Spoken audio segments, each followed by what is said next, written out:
Bonjour et bienvenue sur La Buvette. C'est le podcast qui fait du bien et c'est le podcast où l'on parle de vous. Je m'appelle Margot Bussière, je suis coach de vie humaniste et à travers ce podcast, je vous accompagne vers un mieux-être, un mieux vivre, un épanouissement intérieur ainsi qu'un éveil de votre conscience et pourquoi pas de votre spiritualité.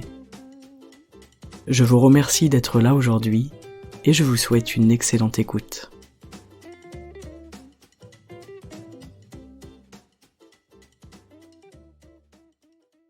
Salut les amis, bienvenue pour un nouvel épisode.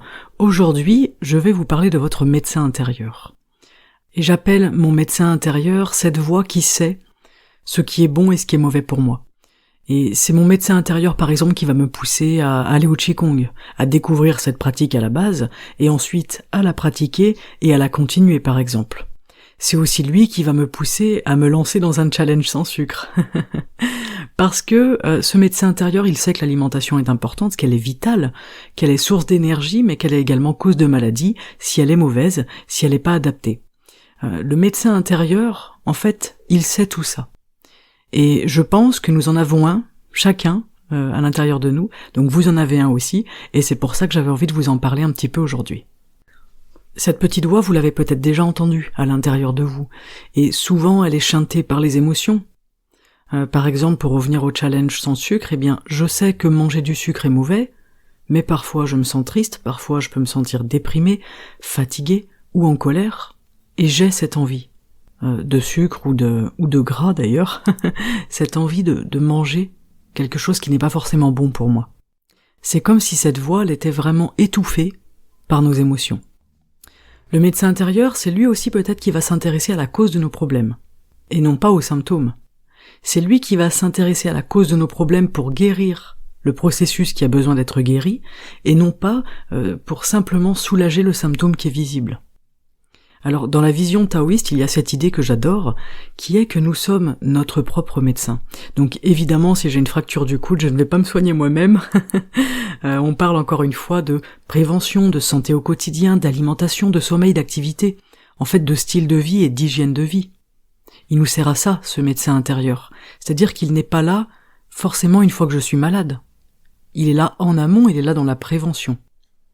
Donc aujourd'hui, j'ai voulu faire cet épisode pour vous partager ça, parce que je parle souvent de mon médecin intérieur et j'ai remarqué que la plupart du temps ça provoque un peu les gros yeux ronds autour de moi, donc je voulais vous partager cette croyance qui est la mienne, et puis peut-être savoir si vous aussi vous sentez ce médecin intérieur qui opère en vous. Voilà, c'est une vraie question, est-ce que peut-être je vais essayer de vous expliquer ce que j'entends par là, et peut-être que vous allez me dire à la fin, mais oui en fait, moi aussi j'entends cette petite voix, et moi aussi j'ai envie de l'écouter. Donc ce médecin intérieur, il opère sans doute dans l'ombre, et surtout quand on ne l'écoute pas, surtout quand on le chante. Mais moi j'ai l'impression que plus je l'écoute, et plus il se fait entendre, plus il est présent, plus il prend de la place, et plus il grandit à l'intérieur de moi. Et à chaque fois que j'ai un choix à faire, au niveau de ma santé, même des choix tout simples de la vie quotidienne, eh bien je sens qu'il est là. Et c'est lui qui me dit doucement à l'oreille, responsabilise-toi au niveau de ta santé. Et c'est dur, cette notion de responsabilité, parce que se responsabiliser au niveau de notre santé, c'est aussi savoir se dire non. Dire non aux envies, dire non aux addictions, dire non aux mauvaises habitudes, à tous les mauvais traitements en fait qu'on afflige à notre corps finalement.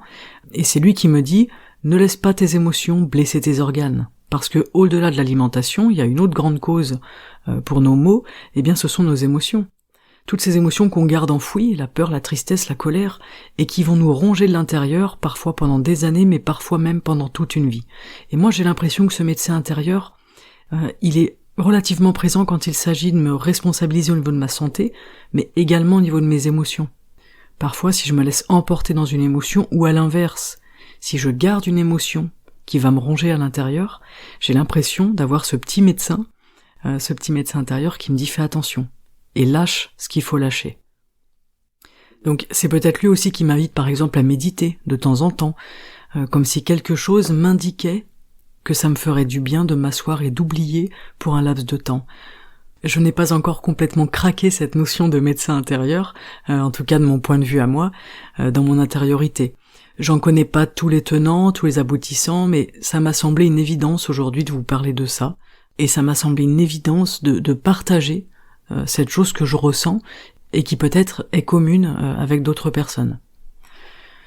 Si vous avez attaqué le challenge sans sucre avec moi mercredi 22, peut-être que vous avez déjà entendu cette petite voix à l'intérieur de vous dire « non, non, non » à l'idée de manger un carré de chocolat. « Non, non, non » à l'idée de manger un morceau de pain. Moi, je l'ai beaucoup entendu. Je l'entends très fort là depuis quelques jours parce que j'ai jamais eu autant envie de manger du pain, c'est affreux. Mais la raison, la petite voix, le messager intérieur qui m'a poussé à faire ça à la base, qui m'a poussé à me lancer dans ce challenge, eh bien j'ai l'impression que c'est la même chose aujourd'hui qui me permet de continuer, qui me soutient au quotidien, qui m'envoie des petits messages. Et parfois je pense qu'il faut vraiment tendre l'oreille parce que le bruit de notre tête peut vraiment couvrir cette voix. Et le bruit aussi du cœur agité, de l'esprit agité. Tout ça, ça peut venir étouffer la voix du médecin intérieur et je pense que moins on l'entend, moins on l'écoute. Moins on l'écoute, moins on l'entend, évidemment. Et moins on lui donne d'importance, moins on lui donne d'attention peut-être et plus il a tendance à se retirer. Dans mon expérience personnelle, dans ma vie, quand je traverse des moments difficiles émotionnellement, ou dans les grosses fatigues, j'ai tendance à faire des choix d'émotions, comme 99,9% des êtres humains sur cette terre, ce que j'appelle des choix de fatigue, des choix d'instantanéité pour calmer justement ce qui s'agite à l'intérieur de moi. Donc ça va être typiquement manger du sucre, manger du gras, et parfois, de plus en plus d'ailleurs, j'arrive à arrêter tout ce tintamarre, j'arrive à m'asseoir un petit moment, à écouter ce que me dit mon médecin intérieur, et puis ça finit par disparaître, ça finit par s'apaiser. Et des moments où j'aurais envie justement de me réfugier dans ces cochonneries, dans ces compulsions, on peut le dire, qu'elles soient conscientes ou non, pour calmer mon esprit agité, j'arrive à revenir à l'équilibre, à la douceur, par moi-même et sans un substitut extérieur qui ne ferait justement que taire le symptôme, mais aucunement soigner une cause d'un mal-être éventuel. Parce que quand on se sent mal comme ça, quand on a des pulsions, je vous le disais conscientes ou inconscientes, parce que parfois on en a tout à fait conscience de ces pulsions. On le sait, on les ressent, on se voit faire et on y va quand même. Et parfois c'est totalement inconscient. On va se rendre compte un quart d'heure plus tard que on s'est mangé la tablette de chocolat en entier, on s'est mangé le paquet de bonbons. Puis on va dire mais j'y crois pas, je me suis enfilé la tablette, et oui. Et donc là, on est en train d'essayer de faire taire un symptôme. Ok, donc c'est intéressant peut-être de se dire je vais aller plutôt m'occuper de la cause, je vais aller soigner la cause. Et pour soigner la cause, peut-être que je peux m'appuyer sur mon médecin intérieur. Ce petit médecin intérieur, c'est une partie de nous, c'est une partie de notre esprit, une partie de notre âme, qui est là, à mon sens, pour prendre soin de notre santé. Il est là pour soigner nos maux, nos blessures, nos plaies, pour calmer nos émotions, calmer notre cœur et apporter un peu de lumière dans nos zones d'obscurité. C'est comme s'il y avait une énergie, on va dire, à l'intérieur de chacun de nous, et dans la nature également, qui soit une énergie réparatrice et protectrice. C'est ce que le docteur Gaëtan Brouillard appelle la pharmacie du bon Dieu, je trouve cette expression géniale. Il a d'ailleurs écrit un livre qui s'appelle Notre médecin intérieur, que je n'ai pas encore eu l'occasion de lire, mais ça m'intéresse de connaître sa vision sur cette théorie. Une fois que je l'aurai lu, si j'estime pertinent d'approfondir le sujet, je vous ferai un épisode, peut-être avec son point de vue à lui, ça peut être intéressant. En tout cas, je pense que notre corps, il peut soigner beaucoup de choses, et je pense qu'il peut se soigner de beaucoup de choses également, mais surtout, il peut agir en prévention.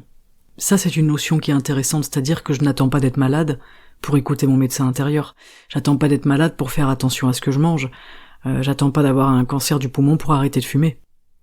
Je pense que ce médecin intérieur, il sait, si on arrive un petit peu à l'écouter, comment il est juste pour nous de vivre au quotidien, comment il est juste d'agir, comment il est juste de s'alimenter, de dormir, de faire preuve de gratitude, d'être dans la douceur, dans la fluidité, et dans cet état d'amour et de bonheur qu'on peut ressentir parfois dans nos vies, et je pense que nous avons beaucoup de clés en nous, mais qu'elles sont peut-être bien souvent cachées sous un tas d'émotions, sous un tas de peurs, de blocages, de croyances et de schémas cognitifs qu'il serait intéressant de venir modifier parfois, réparer pour certains et puis remplacer par d'autres schémas. Et peut-être par une émotion un petit peu plus légère et fluide qui serait tout simplement la joie. En tout cas, je pense qu'il n'est jamais trop tard pour écouter notre médecin intérieur, celui qui nous pousse à des pratiques qui sont bonnes pour notre corps et notre esprit, qui nous pousse à un mode de vie plus sain et sans doute plus simple également, qui nous poussera à épurer nos pensées et à adoucir nos émotions. En coaching, je demande souvent aux personnes qui veulent des réponses, je leur demande « Et vous ? Qu'en pensez-vous ?» Parce que les réponses, en fait, on les a en nous. Vous les avez en vous, chacun d'entre nous les a à l'intérieur, et parfois il suffit juste de souffler un peu sur les braises pour raviver cette espèce de feu sacré, remettre notre chaudron en route, en ébullition, et redonner un coup d'énergie à notre machine. Et parfois une prise de conscience suffit pour déverrouiller tout un tas de choses, c'est très puissant. Et là vous voyez dans les yeux c'est l'illumination. Et la personne, elle vous dit « ça y est, je viens de comprendre un truc ». Et ça veut bien dire ce que ça veut dire. Je viens de comprendre. Ce n'est pas je viens de découvrir, c'est j'ai compris quelque chose que j'avais déjà en moi. Je viens de prendre conscience de quelque chose que j'avais déjà en moi et je viens de l'intégrer. Et ça vient toujours de nous. Une prise de conscience de toute façon, ça vient toujours de l'intérieur. Il est impossible de faire prendre conscience de quelque chose à quelqu'un, d'une manière extérieure. Et peut-être, qui sait, que ce message que l'on vient de comprendre, que l'on vient d'intégrer, il provient de notre médecin intérieur qui nous envoie régulièrement des messages, mais peut-être que celui-là, on a été disposé à l'écouter, à l'entendre, à le recevoir et à l'intégrer. Et je trouve que c'est un véritable cadeau quand ça arrive. Ça vous est peut-être déjà arrivé cette sensation de comprendre quelque chose, de l'intégrer. Et puis parfois on se dit c'est incroyable parce que j'ai eu peut-être déjà 200 fois la possibilité de comprendre cette chose-là, et je ne la comprends que maintenant. C'est maintenant que j'ouvre les yeux sur ci ou sur ça. Eh bien, si c'est un cadeau de notre médecin intérieur, on peut le remercier du fond du cœur. Voilà pour ce partage aujourd'hui. N'hésitez pas à me faire vos retours, à partager peut-être vos idées à ce sujet, vos croyances aussi, votre vision. On se retrouve sur les réseaux sociaux sous le nom Margot Bussière. J'adresse à tous les challengers des 45 jours un grand bravo. Je vous invite à tenir bon, le plus dur ce sont souvent les premiers jours, ensuite ça roule. Accrochez-vous et bravo à vous. Je vous remercie pour votre écoute aujourd'hui, prenez grand soin de vous et tendez l'oreille, qui sait, il y a peut-être votre médecin intérieur qui souhaiterait vous adresser un message. À très bientôt sur la buvette. Ciao.